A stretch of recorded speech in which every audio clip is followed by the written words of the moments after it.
Good morning, and thank you all for joining us today. This morning, we will be taking a look at how the global newsroom is responding to the new administration in Washington and its frequent changes in policy direction, which has caused a lot of whiplash, I know, among people observing things. I'd like first give some housekeeping instructions. If you have questions of our panelists, please put them in the Q&A box. We'll be keeping track on that. Don't put them in the chat box. They might get missed. And at about the halfway mark, we will be taking questions from the audience. We have a distinguished panel today of editors of news organizations from the US and Europe and Africa, moderated by FPRI Senior Fellow Michael Walsh, who will discuss the impact of the administration's policies on the global newsroom. And I'd like, before I turn it over to Michael, just one reminder: these programs, while they're free to you, the audience, are not free to us. And so we encourage you, if you are not a member of FPRI, consider joining, or at a minimum, please support generously a donation of our program so that we can keep bringing you such events. And with that, I will turn it over to Michael Walsh. Michael, the floor is yours. Thank you, Ambassador Ray. And as Ambassador Ray said, I'm a senior fellow at Foreign Policy Research Institute in the Africa program. But I started off my career as a foreign correspondent and as a foreign policy commentator. I served on the Freedom of the Press Committee at the National Press Club. I was vice chair of foreign correspondence at the National Press Club. So I've been very involved on both sides of this conversation. For me personally, I'm really grateful for the editors who made time to join us today, because as many of you know, the volume of news coverage they're expected to tackle on a daily basis has increased substantially on the foreign policy side in the last few months. And so we're very grateful that they've made the time to join us and to speak with you today.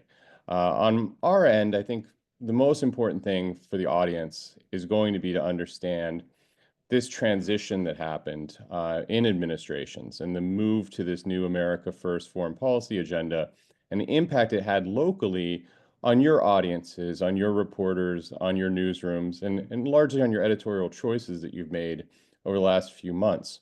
So I'm going to start off today with Joyce and ask you to walk us through this process from the run up to the election. I mean, you're from Pennsylvania. Obviously, Pennsylvania is a battleground state. So this was a huge issue, but foreign policy was a big issue in this election, which it's always an issue, but it was an elevated issue in this election. So if you could just walk us through the impact on your news organization, the pre-election phase, the election phase, the transition phase, and then this first 60 days, how has it affected you?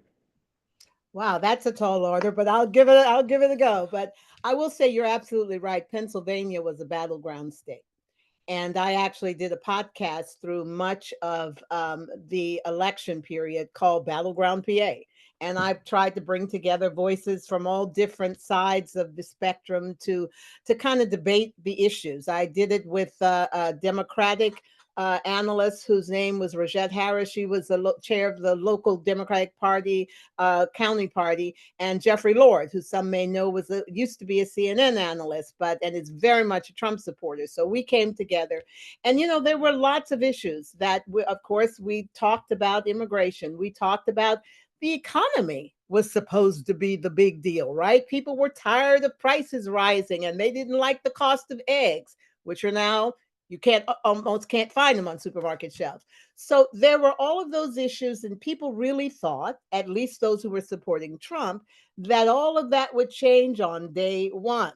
So on day one, after his election was actually a surprise for us, because I think as we've all come to grips with, many of his supporters do not say so.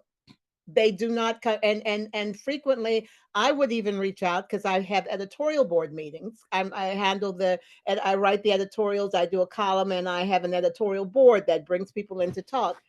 And even we could not get people to come and actually defend Trump's policies. You still have a problem doing that.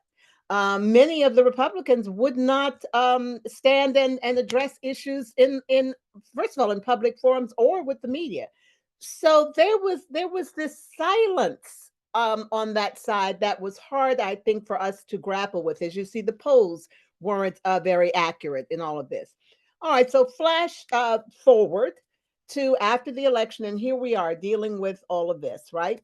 We're dealing with what happened, and now we're in a situation of having to come to grips with a lot of every day we wake up to a new issue that is impacting us in our local communities directly.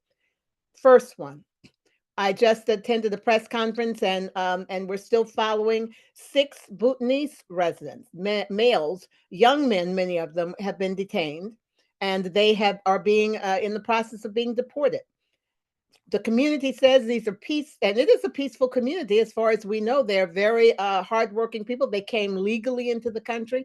They're trying to figure out what happened, and what they're telling us is that some of these people may have had driving infractions. That is the basis for their being considered criminals and deported. We're coming to grips with the issue of how our universities are being impacted. They're having to go in and scrub any references to DEI. We have one university, Elizabethtown College, that's in a semi-rural area, that's had funding cut to its study of Amish in the region because it's a targeted group of people that it's trying to investigate. We're having issues with regard to protests at Tesla, Tesla dealerships, and we're watching that. And we've clearly had weekend protests where people have come out. Now, on the other side, who are the Trump supporters? Well, that's again, they seem to be silent, or they're not as out there expressing and defending. The latest thing, though, you need to be aware of, because it could be a sign of things to come. We just had one of the first election after the major election for a vacant Senate seat, local legislative Senate seat. It was held in a supremely red Republican district, rural Lancaster County. The Republican incumbent was unseated by a Democrat. And it's very clear, the analysis is it's the fallout from all of the negativity that people are now feeling, and the fear and the anxiety. It's as a result of that. So is that a sign of what's to come? Some people think it could be, and we're covering it. We're all on it. Well, thank you for the play-by-play. I know it's been a very busy time for you, so you look incredibly awake for the amount of work I'm sure you've been doing over the last couple of months. So I'm going to move on to Luke. Luke, you're the editor of the Mail and Guardian in South Africa for our viewers who aren't familiar. South Africa has been a major foreign policy issue for the Trump administration. I'm sure many people are aware of the executive order, and they're aware of some of the back and forth that's happened between your leader and our leader. But if you can walk us through the same process from the pre-election phase to the first 60 days and how it's impacted your newsroom. Sure, Michael, and thank you to you, Ambassador Ray, and the Foreign Policy Research Institute for having me on. As you know yourself as an expert on South African foreign policy, it's a very difficult question to answer in a concise manner. There's been so much that has happened, so much backed by historical circumstance and context. But to give a brief play-by-play, I think the best way to express this is that South Africa has become consumed with a foreign policy bent from a news perspective that simply was never there. Throughout the years, we've had notable incidents. In 2014, for instance, the Dalai Lama was refused entry refused a visa to the country. 2017, South Africa failed to honor a ICC arrest warrant for Omar al-Bashir. And of course, more recently, we had the end of 2023, we had the BRICS conference, a lot of interest there into whether there could be an alternative to the dollar, for instance. And of course, last year, we had South Africa approaching the ICJ, asking it to declare Israel's invasion of Gaza as a genocide. But those have very much been outliers. And by and large, South Africans are interested in national issues, issues around governance, corruption, etc., politics. But really, for the past the 60 days, which, as I told you before, I was shocked to learn that it's only been 60 days, or to really make myself cognizant of the fact. It really has become largely what everyone's talking about. There's a lot of fear, there's a lot of anxiety, there's a lot of questions. And again, to kind of try and distill it down, I think a lot of the hostilities, which in many ways they are, began in earnest in early February. South African President Cyril Ramaphosa signed into law the Land Expropriation Bill, which again has an enormous amount of historical context to, but to cut an extremely long story short, many legal experts view it as little more than bureaucratic belt tightening. Nonetheless, President Trump said this was egregious racial discrimination against the white Afrikaner minority, and that culminated in early March. There was an executive order made to halt all foreign aid to the country. So a lot of reporting has been on trying to kind of figure out other motivations on this. I mean, I'm sure, even in the United States, has been written on the South African connections within President Trump's orbit, namely figures like Elon Musk, Peter Thiel, Joel Pollak.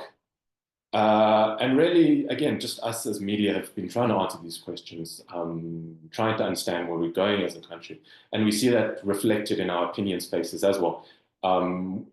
Publications like ours, which generally more liberal and attract a lot of, say, Pan-African thinkers and leftist thinkers, there's always been a bit of skepticism around what you could broadly call the American hegemonic power. But really, over the past 2 months, we've seen that ratchet up to another level. Again, there's a lot of anger, a lot of antipathy, and really just a lot of worry, and people really trying to figure out what this means.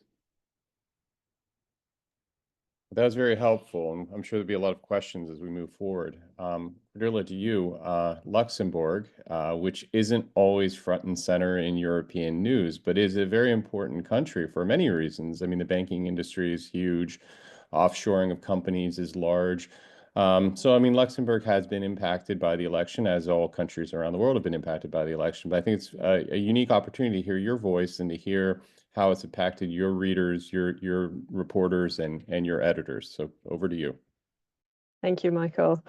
I maybe want to give a bit of context about the Luxembourg Times, the newspaper that I work for, because we're quite a small team based in Luxembourg, reporting for an English-speaking audience in the country, where nearly half of the population are foreigners. Despite that fact, the country is very heavily French and German speaking, so we kind of occupy a niche in the market, writing for different international and expat communities, many of whom are US citizens, but we're a team of 10 in total. So all that to say, we're not a big newspaper with a foreign desk and a White House correspondent. We rely on a lot of agency service for our US coverage, but we also kind of operate on the assumption that our readers will be getting their international news largely from other sources. So, for example, as a Luxembourg Times subscriber, you also receive access to the New York Times. And for us, our added value is really looking at delivering a Luxembourg angle on these global stories that are happening. So in the run-up to the election, for example, that meant speaking with US voters in Luxembourg, both Republican and Democrat, getting a sense of, what they are expecting, anticipating of the election. We also helped organize an event around the elections where we spoke on, we had Republicans and Democrats debate each other. And, I think since then, and I agree with Luke, it does feel longer than 60 days, to be honest. There are topics like how are tariffs impacting Luxembourg's steel industry, which there is still a bit left of. How is the financial center responding to the volatility of the current political climate? But also questions, will Luxembourg follow the lead of the EU countries that have issued travel advice against going to the US, keeping track of the nomination and arrival of a new ambassador? There is a law in Luxembourg that makes it easier for descendants and immigrants to receive their citizenship. And there has been a surge of US citizens who can trace their ancestry to a Luxembourger who was alive in 1900, who want to get their Luxembourg nationality now. So we've reported on that, trying to speak with some of these people and also the services who are facilitating this reclaiming of a European passport. We also have Luxembourg as kind of a laggard in paying its NATO commitments. So we are well below the 2% of GDP spending target on defense, which has seen Luxembourg also kind of become a bit of a target for the US demands for increase in military spending, because whilst the country has a large GDP, it has a very small army because we're a very small country. So I think it's really identifying and looking at these topics that has driven kind of our coverage over the last couple of months. And because this is where we sort of really feel that we can make a difference. And then, you know, we also have to make the decisions, which I think everybody is grappling with. You know, there is that constant deluge of announcements of executive orders. I think there is a sense that the public and also our readers feel fatigued and overwhelmed. We do see that reflected also in our data and our numbers. Generally speaking, for example, the sort of agency supplied news content performs quite poorly on our website compared to our own reporting that we do about the sort of Luxembourg specific angles and stories. So I think there's some challenge to, you know, keep things relevant, but also doing so with limited resources. I think all newsrooms, you know, we don't have infinite numbers of people available to cover every detail of what's happening, especially when there is so much else that is still going on elsewhere in the world. And a lot of these things are connected, but there's also still a war in Ukraine. There is a war in Gaza. There are now protests in Turkey. There's coalition building happen in Germany. And it's also the choices that we have to make about how we divide our resources and how much of our time are we going to spend on the US, because the last few months have been incredibly stressful. And can we reasonably keep doing this for another, you know, almost 4 years? You would hope that things kind of slow down at some point. And I think this is one of the aspects that we also as the editor and as managers need to be mindful of, is kind of the mental health of our journalists. Because they're, you know, yes, we're journalists, but we're also citizens. And I think we also feel fatigued and exhausted. And it's important to, it reminds me a little bit sometimes of the sort of the early coverage of like the outbreak of the COVID-19 pandemic, where everyone was just a bit frazzled and overwhelmed. And it's happening in a climate where generally, you know, there is misinformation. I mean, we've seen Meta and X just kind of abandoning fact checking, none of which makes our work any easier. So I think having these conversations in the newsroom also, and kind of checking in with each other and with our teams and our journalists, is really important. And I hear there's an issue with funding for media still that no one has talked about yet. And that is an issue here as well when you talk about the resources that you're talking about. So I think with Bernardo, you're in Denmark, but Denmark also has these overseas territories which are making the news all of a sudden. I accidentally wrote a piece where I did a Freudian slip, and instead of saying Greenland, I said grenade, and had to correct myself. But it feels a bit like a grenade in the foreign policy world today. So, you know, I'm really interested in hearing your perspective, being in Copenhagen, trying to cover an issue of bilateral relations, but also having this other variable in all of this with the independence movement in Greenland and everything that's happening. And suddenly having Greenland be thrust into the national discourse of the United States.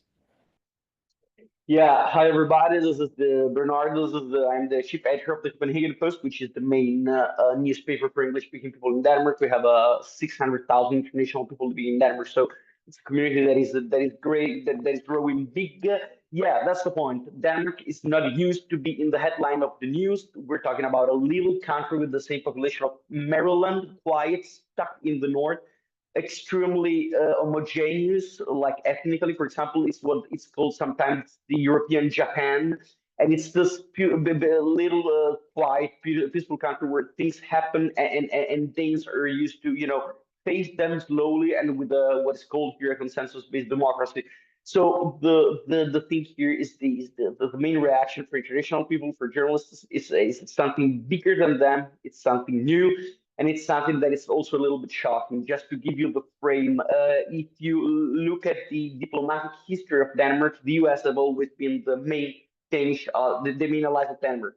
Denmark, through the integration process, the European integration process, has never been that much a pro-European country, and that position was allowed by the fact that Denmark has always feel backed by the United States. So they don't understand actually what is going on. They don't understand how their main ally suddenly has turned into something different. They don't understand if it's a competitor, maybe not properly a competitor, but an enemy or an hostile presence.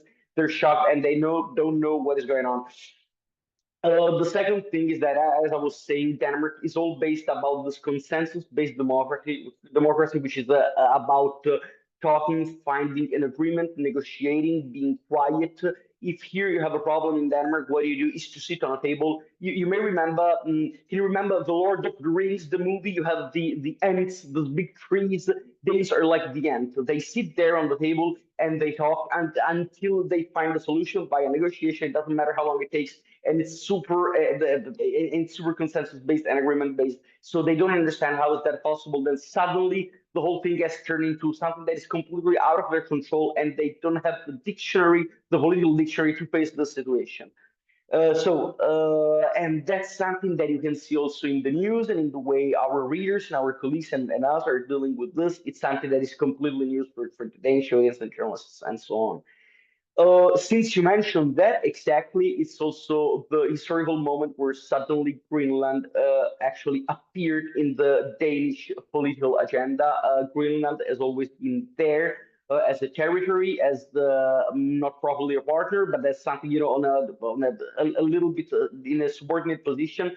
And suddenly Denmark political class or politicians, the stakeholders, decision makers, journalists, had to acknowledge the fact that not only Greenland exists, but they are actually people, they have an opinion, and maybe they want to decide for themselves. And that happened only when suddenly the United States started to make pressure on Denmark and on Greenland on this. So on the other side, Greenland is also in a tricky position because they know that maybe the way they have behaved so far with Greenland was not the best possible. They haven't treated Greenland, as an au pair partner, and so there's also a little bit of embarrassment. So they're trying to figure out what is going on. For the Danes, and for the international living here, and for everybody living here, it's something completely new. For some extent, it's like COVID, as Cordula said. It's something completely new, and the pressure that they feel and the stress that they feel is something that they haven't experienced before, if not with COVID. The thing they're relying a lot on is their political class, their decision makers. They have the current Prime Minister, Michael Walsh, despite not having this great surveys as per now about her and about the government. Their popularity is not at the highest. Still, in the Danish political system, citizens tend to have the utmost trust for their politicians. So what happens in this case is that the whole population gathers around their leaders. And so the trust of Michael Walsh and the current prime minister is rising again at a new highest. So yeah, the give or takes, that's the situation. It's a country that is not used to this, and it's trying to figure out what do you do in the situations. Well, thank you to all four of you. It was tremendously beneficial how you approached the answer and the depth of knowledge that you provided us. I wanted to take a moment and ask each of you to consider an event that's happened in the first 60 days and extrapolate out into the future. What is an issue that's impacting your community today with respect to the Trump administration that you think is going to become a much bigger issue over the next year? And we'll just start with Joyce and work our way through.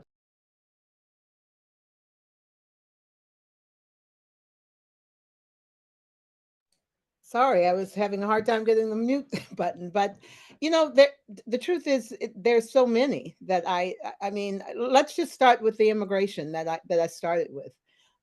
Right now we have it's impacting our economy because people, farmers, right? The farmer, that could be the reason why this Democrat won in this largely rural area. Farmers depend upon migrant labor in our area, and now that's being impacted. People are afraid to come here. So many people in the Latino community, especially, are afraid to leave their houses. They're not going to restaurants. They're not going to schools. That's going to have long range repercussions for us. I'm also thinking about the threats that are there to Medicaid. That could be hugely a problem because we have a lot of people that are depending. I mean, from children that are depending upon this kind of health care support. Um, the tariffs, when we're looking at the tariffs that are it's going to impact our industries. And of course, it's going to impact individuals who are looking to buy cars, right? So there is just so much there that has the potential, and that just is going to impact people on their everyday lives. Um, and we don't know what's coming next. The policies, unfortunately, they really don't seem to be protecting even Trump voters, because Republicans are being hurt. And I'm sure Trump voters, many of whom are low income and not necessarily wealthy, although we keep talking about this perhaps benefiting the wealthy, the truth is many of the voters who supported him in our state, in our Commonwealth, are low income, poor people living in rural areas. They are not going to be helped by this. We're looking at how veterans we're looking at the closure of so many offices. Social Security offices are being closed so that people, and then there was the threat that people would have to go there. People who may be disabled or sick can't go there to make changes or to do reports. So that's why but there's just so much happening that it's like putting down and trying to deal with so much that it's overwhelming sometimes. Yeah, I was on an international flight a few days ago, and one of the passengers with me had a U.S. college sweatshirt on, and I started to talk to the individual, and they were telling me that many of the students in their dorms who are international students weren't going away for spring break this year because they were afraid of whether they'd be able to get back into the country. And so that was something that it was very close and personal to hear that story from a student. So that was very interesting for me. So it kind of echoes what you're saying. Let's move on to Luke. Before we go, and I'll just say this: the freedom of speech thing is huge as well. I mean, if we have students being arrested and deported because they spoke, that is huge for us, because it is good. I mean, even the media is going to have to step back and try to figure out, are we still able to be free to really report? What's going to be the repercussions, right? Will there be self-censorship? And Luke, I mean, obviously South Africa has a huge history, a heavy history of apartheid and censorship and all of these issues. So when you look at the issues, though, from your perspective, what's the one thing that's happened the first 60 days that you think is going to grow into something bigger? Well, Michael, I'm not sure this answers your question, but really when I think of the biggest issue, or at least our biggest fear, is we're really asking ourselves, is South Africa going to be an enemy of the United States? Which is just a bizarre question to really say out loud. And, I realized when trying to go through the play-by-play, like you had asked me earlier, I didn't even touch on some of the ambassador issues which have happened recently. Just over a week ago, the South African ambassador to the United States, he made some remarks on a webinar, which was taken as insulting by the Trump administration, and he was declared persona non grata, and he was immediately withdrawn. So at present, we don't have an ambassador within the United States. We didn't have an American ambassador within South Africa, I think stretching back to the end of last year. A new one has just been appointed as of, I think it was Tuesday night. So really, I mean, South Africa is always, it's largely, I mean, I'd go as far as to describe the country as a pacifist nation. I mean, apart from certain peacekeeping missions here and there, any sort of antagonistic policy abroad is just never really been a factor here. And, you know, I think in the first Trump administration, there was always a sense that perhaps the president might say something on Twitter and might rouse some feathers. But I mean, ultimately, the diplomats working behind the scenes will still keep the status quo, and nothing's really going to change. And that's often, you know, leading up to the US elections of last year, we would meet with certain American diplomats and foreign policy experts, and they would largely articulate that same point, that the rhetoric was there. But I mean, nonetheless, the diplomacy largely continued as it always has. But there's a sense now this year that these are real stakes, and we really don't quite know where that leads us. I mean, Marco Rubio reportedly won't even take his counterpart's call. This year as well, the G20 will be hosted in Johannesburg in November.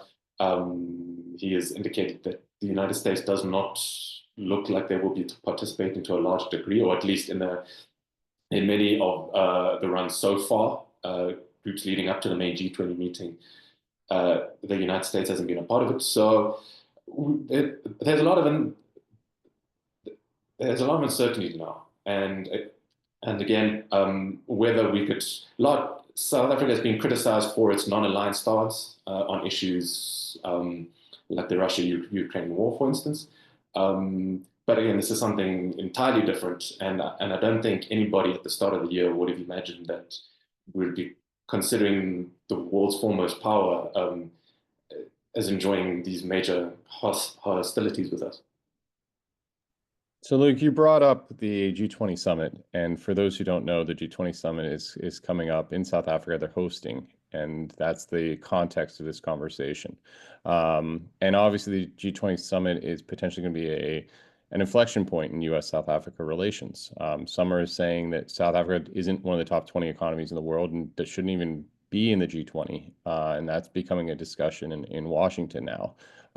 So when you look at the G20 summit, before we move on to the others, what's your expectation of what's going to happen in the run-up to the G20, and what impact would it have if the U.S. doesn't participate? I mean, the short answer is I don't really know. This is all unprecedented space. You know, again, going up to the G20, the United States is due to be the successor host. You know, last year when the G20 was held in Rio in Brazil, South African President Cyril Ramaphosa traveled there, gave a speech, set the tone for what would be this hosting. But really, this is unprecedented to now see a future host nation and the foremost power not basically poo-pooing the idea of a multilateral institution. So you don't have a G20 coming in Luxembourg this year, so you don't have this gigantic rock over your head. But tell us, I mean, for people in Luxembourg, what are the big issues that have happened in the first 60 days, and where do you see them going and potentially turning into? Yeah, I mean, I think similar to Luke, actually, there's just this unprecedented antagonism between, and I would look at Luxembourg here in the framework of the EU. And where, you know, the US has traditionally been an ally, and the historic ties between Luxembourg and the US are incredibly close. The US helped liberate the country at the end of the Second World War, and so on and so forth. So I think this level of antagonism from the US is really unprecedented. I mean, looking at the speech that J.D. Vance gave at the Munich Security Conference, we now have these leaks from the Signal chat where, you know, they're speaking of the freeloading Europeans. And even under previous administrations, there has always, to some extent, been an America first attitude.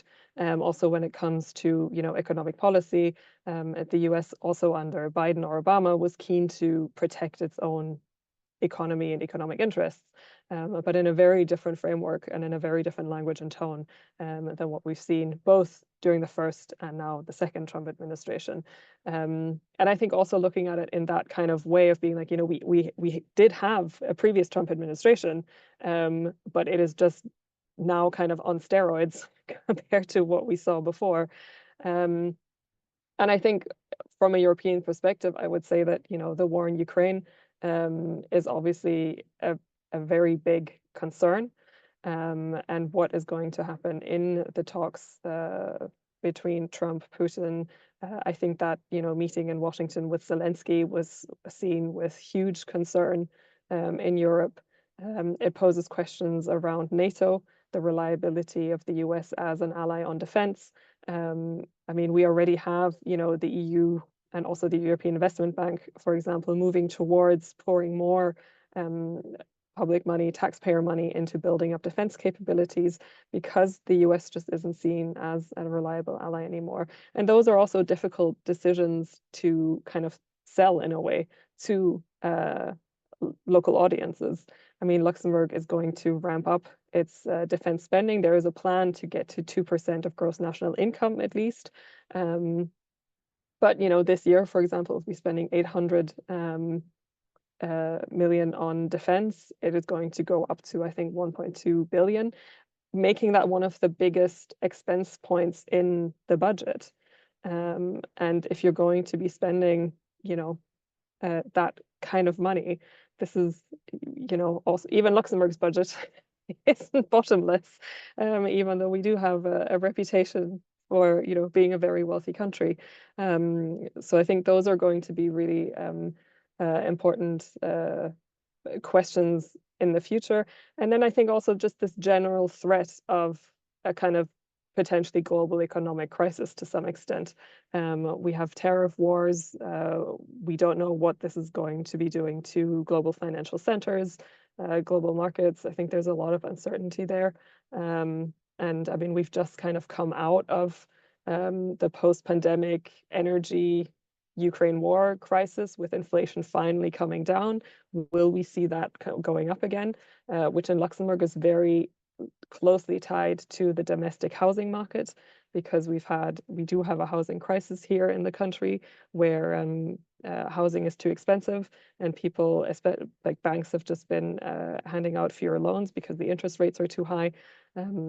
So I think there's plenty for people to be concerned about, even if we're not immediately affected by, domestic issues like Joyce's community of readers are, where, we're not immediately concerned by the DEI sort of initiative crackdown and so on.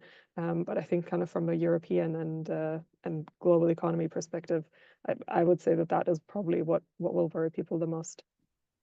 So one thing that is coming up is the NATO summit, which is going to be a big moment for US-NATO relations. And obviously, Spain has been in the crosshairs of the administration. They've specifically called out the Sanchez administration. Sanchez has called for a European army. Macron has also voiced support for that, but it doesn't seem to really have any legs to go anywhere. So the NATO summit could be your G20 summit. So how do you see the NATO summit playing out? And if the US said hypothetically calls for the suspension of NATO members who are far away from the 2%, how is that going to impact Luxembourg? I mean, we are definitely far from the 2%. There was an exemption kind of negotiated for Luxembourg, so that the Luxembourg target isn't 2% of GDP, but 2% of GNI. In Luxembourg, that makes a big difference because we have a large cross-border workforce that commutes into the country from the neighboring countries, France, Belgium, and Germany. And that wealth kind of is taken out of the equation when we compare GDP to GNI. So there is a kind of officially agreed target for Luxembourg, which we are kind of in the process of working towards for 2030. But then, if we have the Trump administration saying countries should be spending 5% of GDP on defense, a target which it doesn't even meet itself, I think we're also getting to amounts that are just kind of unfathomable for many European countries. And it does pose, generally, as you've already mentioned, there are kind of calls for a European army. It does really kind of call into question European defense policy and also the cohesion within the EU 27, because I think that's always something that we need to keep in mind that the EU, I mean, yes, we have, you know, an EU foreign policy chief and we have the European Commission and so on and so forth, but ultimately there are 27 member state governments, and especially on foreign policy issues, there needs to be unanimity there. So there's no, you know, foreign policy decision without unanimity. And that has been called into question, for example. And there are many EU member countries that say, you know, we should be able to operate on a qualified majority. So to come back to the NATO summit itself, I think we'll see, it'll definitely be a tough negotiating spot, let's put it like this. But then on the other hand, you know, it's not as though Europe doesn't have any cards to play. I mean, we've heard in Germany, for example, some calls for Ramstein or Spangdahlem, which are very important US military bases in the country, to be turned into NATO bases. And that would also be a problem for the US administration because it is kind of their stopover to the Middle East. Luxembourg is home to the Warehouses Services Agency, which is also a US military depot, which reasonably we could also turn over perhaps to the NATO Supply and Procurement Agency, which is kind of a logistics arm of NATO, which is also based in Luxembourg. So it's not as though, you know, Europe has no say or no leverage in these negotiations, but it will definitely be critical, especially again in the framework of the war in Ukraine, of what happens during that summit. I wish we had a Moroccan editor on here because I'm sure they would point out they'd be happy to open a base for a layover for the US in exchange for the European ones. So it is a very complex world that we're living through. So Bernardo, over to you. I mean, obviously you just had the elections in Greenland, which were a big moment. Now you have reportedly the vice president and his partner coming over to visit your country. And so tell me, I mean, what do you think is going to happen over the next 90 to 120 days in US-Denmark relations, or can you even predict it? You're on mute. As I always say, if I had this information, I would probably be the head of the Danish Secret Service. What I will tell you is what the country is afraid of military invasion, which would be an unprecedented thing, because I think it's never happened in the history of humanity that a country is military invaded by an ally, but that's what the whole thing is about here. They do not fear that much, for example, financial consequences, because Denmark is one of the European and Western world's strongest economy, growing at 3.5% of their GDP yearly. They're insanely strong, and their economy is thriving all the time. What they're afraid here of its military invasion. To wake up in the morning and reading on a newspaper that Greenland is it's not theirs anymore. And that's the deal, because there's nothing they can possibly do about it, of course. I mean, if at some point the U.S. government decides that they will take over, will grab Greenland, that Danish government will be able to do absolutely nothing. Like a military response, it's not even, you know, it's not even a possibility, and no chance it's gonna. It would be like Slovenia trying to declare war to Russia. That's the magnitude, that's the scale. So that wouldn't be possible. So yeah, that's the main deal. And now the Danish politicians try to doing whatever it takes. They're trying to work on this on different tables, on different levels. They're trying to address this with NATO, with other European countries, discovering for the first time in the last 20, 30 years that the other European countries are their friends and not their competitors or opponents, and this is something new as well. But the main deal here is always the same. It's been 2 months that every single time Danes wake up asking themselves, it's today the day we're going to lose Greenland, and even worse, for some extent, we're going to lose it because our best friend, our greatest ally, at some point, military attacked us. I think that no one here thinks that the US will ever attack Greenland mainland, but you know what I mean. Like that's the deal. That's the whole point, and that's the main, the only and main source of concern, and it's not a little one. And so before we turn it over to the audience Q&A, I'm going to hand it over back to Ambassador Ray.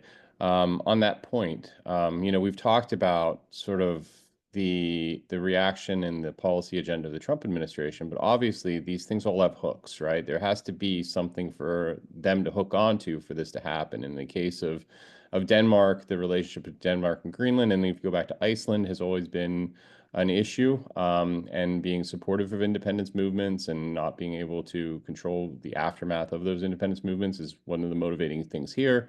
Obviously, with Luxembourg and NATO, it's the defense spending is an issue, and they're latching onto. With South Africa, it's been, you know, actual policy efforts that have undermined U.S. national security and foreign policy interests. And in Pennsylvania, it's just responding to voters. I mean, the voters did vote for President Trump, so they did see alignment in his views. So when you look at it from that perspective, from a Denmark perspective, is Denmark internalizing sort of what brought us here, or is it mostly just blaming the Trump administration for where we're at? How is it? What's the complexity of the conversation, the discourse that's happening around this? I would say the second, to be honest, because they think they've always behaved as close ally, as trustworthy allies, as transparent allies, and they see they don't think actually they have done anything wrong in the relationship with Greenland, maybe just a little bit, but not at the point of justifying what they would consider a takeover. Is there a lack of self-evaluation? Maybe there is. Despite Denmark being a lovely country, a great country, being critically self-evaluating themselves, it's not the strongest of their point. And this is something that happens pretty frequently when we're talking about communities who are very strong internally. It's beautiful to live in an internally strong community, but on the other hand, they're not, their best self-critics. So no, to cut it short, no, I believe they don't think that they're guilty or responsible for that. They think it's the Trump administration, not even the U.S. And this, that's I think that's the sentiment he would take. Well, thank you so much for the thoughtful replies. I'm very grateful for the time everyone's made. I'm going to hand this over to Ambassador Ray. For the audience, there is a chat function here where you can ask Q&A, and we have a Q&A already that's been posed. If you have questions, please look at the bottom of your Zoom and feel free to pose them, and Ambassador Ray will ask them. So over to you, Ambassador Ray. Thank you for your time. All right, thank you. We have one question here. It's from a political science and journalism student at an American university. As Mr. Walsh pointed out, the effects of the current administration policies are evident on college campuses, particularly in areas like immigration and free speech. At my university, we've seen multiple protests met with immediate law enforcement response, raising concerns about how these issues are handled. Given the expertise on this panel and the diverse global perspectives represented, how would you navigate these challenges in an environment where such barriers persist? Let's take each of you in turn. Follow the order that Michael followed, starting with you, Joyce.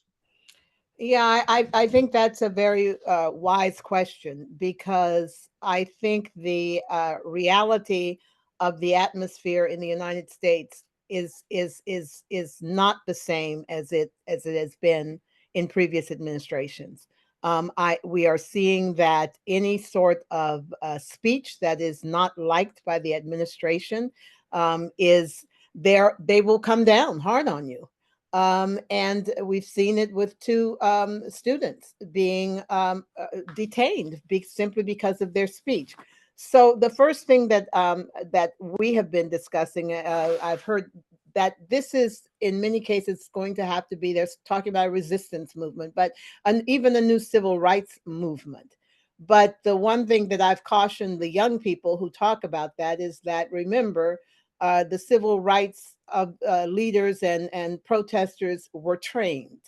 They had a plan. They had leadership. They didn't just rush out. They understood how to battle this in a way that would not necessarily lead to violence. I mean, it has to be a non-violent movement, but at the same time, I think it has to be shrewd.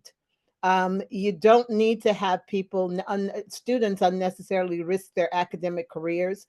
It needs to be a strategic plan on how you're going to survive and yet not be silenced. So that's what's happening in many places around the United States. People are coming together to develop some strategies. And frankly, it's time for people to step up who are more protected. What I mean by that is, if I can be blunt, African Americans probably need to be at the back right now because they would be mowed down if that came to it. Now it's time for people who have some degree of protection, white people, to step up if they don't like this. And that actually is what we're seeing in many parts of most of the protesters that are out there are white people, including white women. And they may be, because of their privilege, a little more protected, a little more than others who might want to protest. So that's my blunt statement.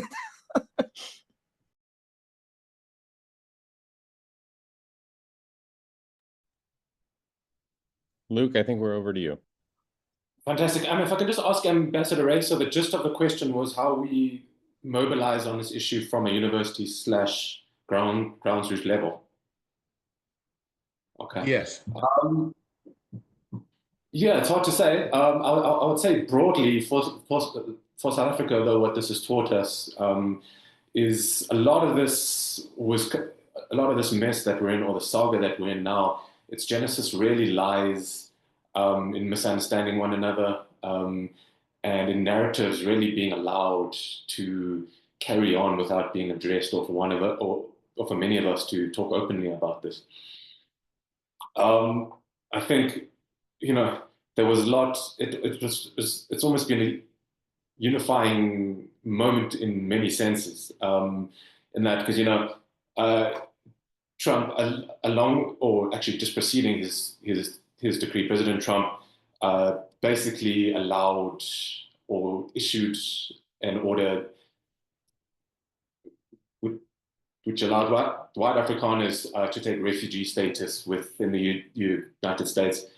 And that really saw a lot of people and a lot of South Africans actually speaking out and saying, no, we don't want that. And it really speaks to, I think, what is a misunderstanding of some of the issues within South Africa. So to avoid getting to points like this again, I think we need to get on the same page. A lot of the pettiness within politics that has predominated in government really needs to be put to rest. And us, as South Africans and people that live in this country, really need to make clear that will not be tolerated. Thank you. We have one other question here.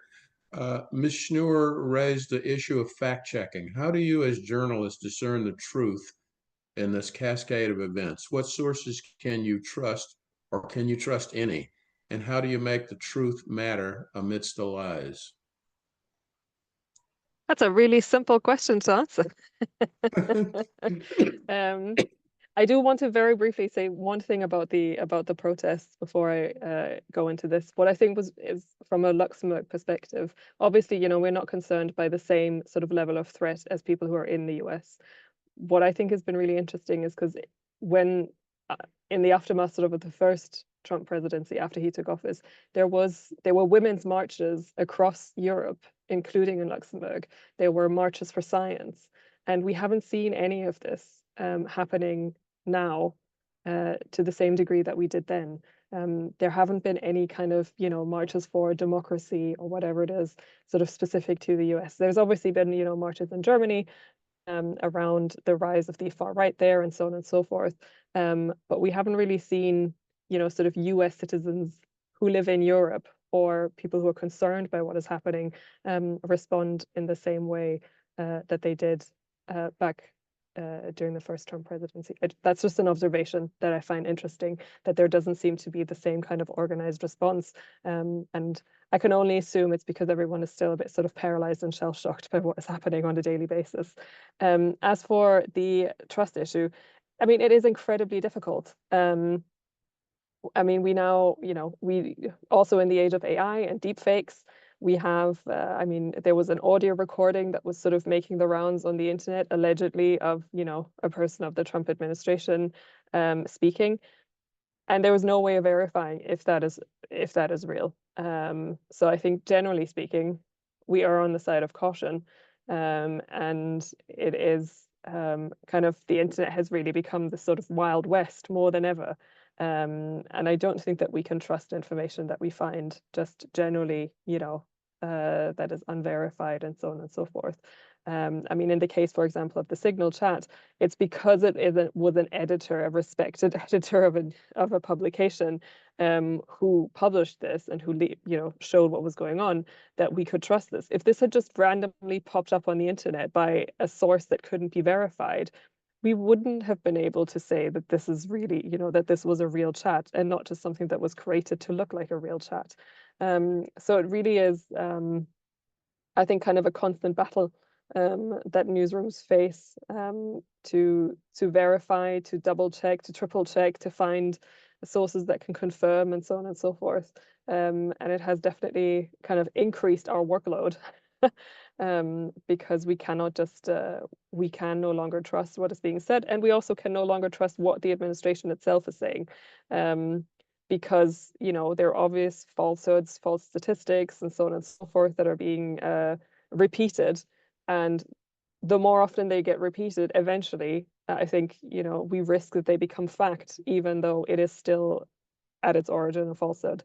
So I think this is also something that we collectively need to be very wary of, is that we don't all of a sudden kind of start repeating falsehood and stop our own work of fact checking, even if fact checking that administration in real time is nearly impossible.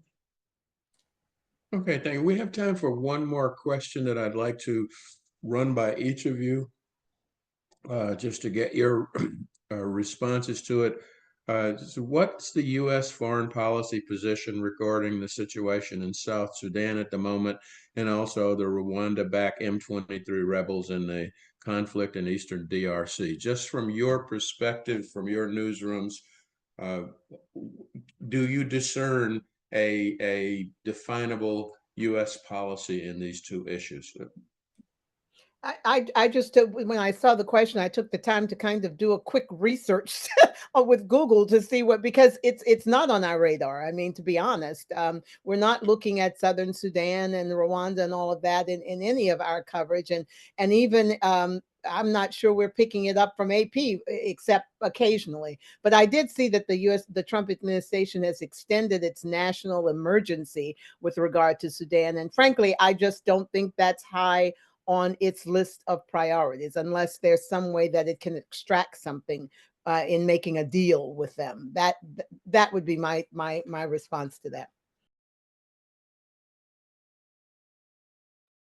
Luke, you're going to have a different take given South Africa's position in Congo. So, sure. Well, I mean, actually, Michael, I don't know too much about the US position on either of those, so I won't say too much. I suspect the question asker is referring to Sudan and not South Sudan, and specifically the war that's in Sudan. My understanding is that the US, it's a complicated geopolitical situation there, with a number of backers from the UAE to Turkey. Russia's involved. My understanding is that the United States does back the Sudanese army, and has indeed declared the RSF to be genocidal. So I believe that's where its position lies. On M23, and which is Rwanda-backed, almost certainly. I'm not too sure. I know, though, that the M23 has tried to court American assistance recently, and this did come across our desk, and this is of great concern to us. I mentioned earlier that South Africa largely stays out of conflicts. Of course, one that did make our headlines in a very big way this year was a number of peacekeepers were killed in the DRC as M23 rebels tried to gain more territory in the country. Where exactly the United States stands on that, though, I'm not entirely sure. Michael, I suspect you might actually have a better answer there. Want a quick word on that, Michael, before we wrap up? Yeah, so US policy on Rwanda and on Congo, we obviously have the Lesotho corridor, which was a major policy objective of the Biden administration. A lot of resources are in the region. It connects Zambia, Congo, and Angola. Angola is a key partner for the U.S. moving forward on the natural resource front. It's also a relatively politically stable place for the U.S. to have long-term relationships. And so under the Trump administration, one of the key questions is the Trump administration going to maintain the commitment to the corridor and really maintain the commitment to the partners? Because Kagame and the Rwandans have been very active. They are well organized. They have been elevated in Africa as a government that has delivered to its people in terms of services. But there's the other side of it, which is the expansionism and its interest in acquiring land in other countries and all of the other issues. And I think one of the big questions that everybody has, just like in the Sudan case, is where is the Trump administration going to lie in all of this? Is the Trump administration going to take sides? And if it does take sides, which side is it going to take? And so I think we're in very early days because the National Security Council really doesn't have an Africa focus yet. And so they don't have an Africa policy yet. So they have a America First foreign policy agenda right now, but that needs to get translated in the context of Africa. And I've been really actually surprised that there hasn't been more attention on what's been happening in North and South Kivu and with Rwanda, because it really does matter. You know, there's been a lot of attention on Morocco. There's been a lot of attention on Sudan and the U.S. position there. You know, where the U.S. chooses to make partners in the region is going to have long-term consequences beyond this administration. Because it gets back to setting precedent. It starts about building relationships. And just to end, so I'm brief on this, you look at Western Sahara. So in the waning days of the first Trump administration, President Trump recognized the sovereignty of the Kingdom of Morocco over Western Sahara. Senator Imhoff, I'm sure, was not very happy when that happened, given that he had personally requested the president not do that. But they got something in exchange for that. They got the Abraham Accords between Israel and Morocco. The Biden administration came in, and the Biden administration had to make a decision. Do they withdraw that recognition of one of the longest allies of the United States in the world, you know, or do they stick with it? And they stuck with it. And what that shows in a large context is two things. It shows that the decisions any administration makes does have enduring effect beyond their administration, even if the other side doesn't like the choice that they made. It's just the reality of foreign policy. But the other thing it shows is that the America First agenda, I mean, countries always pursue their national interest to some extent. And the Biden administration clearly pursued our national interests as well. And people were surprised when that happened. People expected that the U.S. would take a different position on Palestine. They expected to take a different position on Western Sahara. So people were surprised, especially progressives and people on the left and some foreign audiences, by some of these decisions the Biden administration made. And so I think it's really important when we look at these issues from a foreign policy perspective, when we look at, say, the Rwanda situation today, whatever the Trump administration ultimately decides on this issue will have lingering effect on U.S. relations. It will have knock-on effects in the region, but it's going to have effects beyond the administration because it is a big issue and it's an issue that affects the long-term economic relationships as well as political relationships as well as security relationships between the U.S. and Africa. Thank you, and thank you to all of our panelists. Sorry that we couldn't get to all the audience questions. Thank you for joining us today. This program will be on our YouTube channel sometime later today or tomorrow, and you can share it widely. We look forward to seeing you again at a new event. Thank you very much, and have a good day.